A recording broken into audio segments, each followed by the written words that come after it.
kusoo dhawow macmiil nashqada iyo update-ka cusub ee waafi oo aad kala socon karto warbixintaada maaliyadeed. haddaba si aad u hesho xogta dhaqdhaqaaqaaga bangiga sida lacagaha akoon kale aad u dirtay ama sidoo kale lagugu soo diray, lacagaha akoonka aad kala baxday ama aad dhigtay, ayuu kuu sahlayaa inaad si sahlan ku ogaan karto.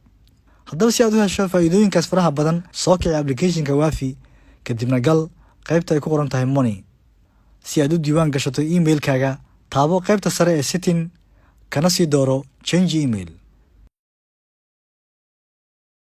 kadib taabo halka hoose ay ku qoran tahay more reports, kadibna waxaad ka sii doorataa bangiga.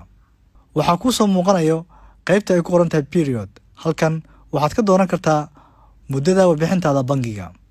taabo send over email si aad u diiwaan gashato emailka warbixinta lagugu soo diri doono. ugu dambeyn, taabo apply filter ama kala sooc.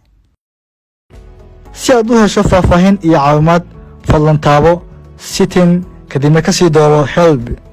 waxaad nagula soo xiriiri kartaa hab qoraaleed ama sidoo kale qaab wicitaan ah. mahadsanid macmiil.